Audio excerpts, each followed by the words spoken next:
All right, this week's quote. Let's dive right in. As always, I'm going to share a quote with you that I find very illuminating. Today's quote is from the great Leonard Bernstein. I've been all over the world, and I've never seen a statue of a critic. Okay, I thought you might like it. It's a great quote, very teachable.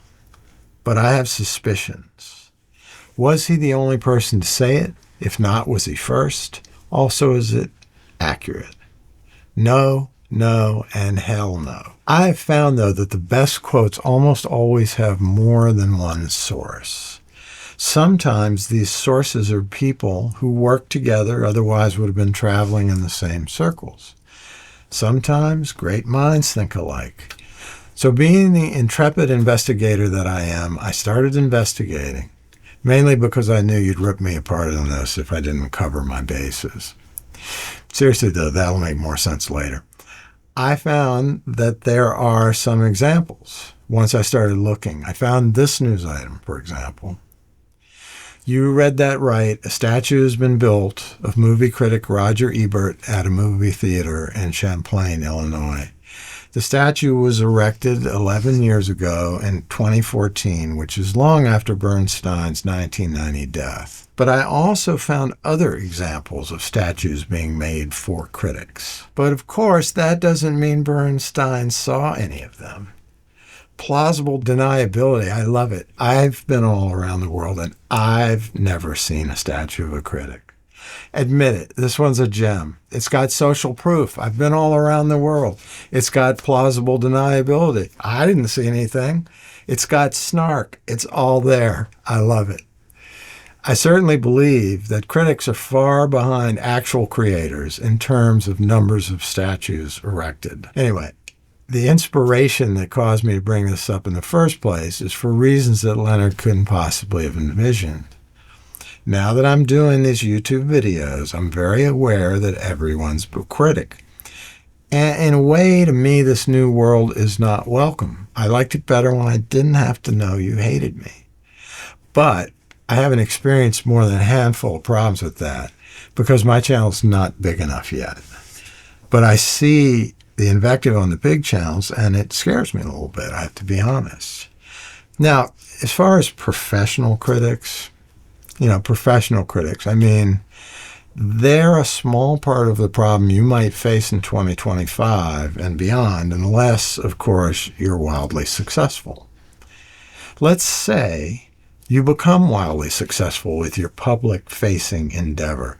If you look at people who come into your social media feed and begin trashing you, you can be sure of a few things, and you should remind yourself of these things when you become disquieted. First, almost no one who actually makes stuff, who is in the game, spends any of their very important time trashing other smaller creators. Those creators know what's involved. They've had hits and misses. They've been at it a long time, and it's ill-advised.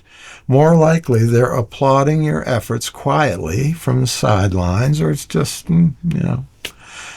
There are people who basically have nothing better to do with their time than troll creators. This gets into a broader life lesson.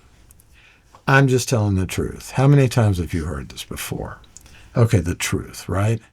You want to take someone's adorable grandmother down a peg for singing on YouTube. All right, so you witnessed a murder. Tell the truth. If you don't like Granny's short, do us all a favor and just keep it to yourself. And by the way, don't take criticism from anybody you wouldn't take advice from. That's another life lesson. Second, the more onerous thing that this might cause, when we give these people the power to preempt our putting our work in the world, they can and do hold us back from making important contributions. Don't give in advance. Here's the disquieting part. Maybe you have someone, maybe a real person, maybe an avatar of an imaginary person, who you fear is going to do that to you. Or maybe that's the threat you perceive. The next life lesson that arises is this, and I learned this in group therapy. These are the voices of other people, not of yourself. This is a really important point. The voices in your head that tear you down are the vestigial voices of your family, friends, and others, often near and dear to you, who didn't believe in you. Sometimes it's because they're trying to protect you. Other times it's because they're uncomfortable with your growth. After all, when you change, they'll need to let go of the previous version of you. Maybe they fear they'll lose you. Now, that's not exactly who these YouTube trolls are, but they do remind us of the voices in our head. And so they press that button. Even imagining what they might say presses that button. That's not an exaggeration. On the other hand, maybe your progress really does bring out the troll's fear of change. Sometimes it's more benign. They just don't get that their well-meaning joke sounds differently in print than it does in their head. And then that holds you back. Don't let that hold you back. Now, Leonard was given some snark to professional critics, and I know he must have had his scars. Now, my thought on professional critics. I'm thinking of the first Broadway show I ever worked on. It was a revival of an off-Broadway show from 1969, and the critics killed it. You could see the difference in audience attendance between before and after the reviews dropped for sure. Now, my job at the show was already completed. I had no financial interest in the show continuing. But I really loved that show. It was my first Broadway show, and it was like innocent and good-spirited. So I'm on Mr. Bernstein's side here. But why am I telling you this? Well, it should be obvious. I've been all around the world, and I've never seen a statue of a critic. It's empowering. The people who get you love you.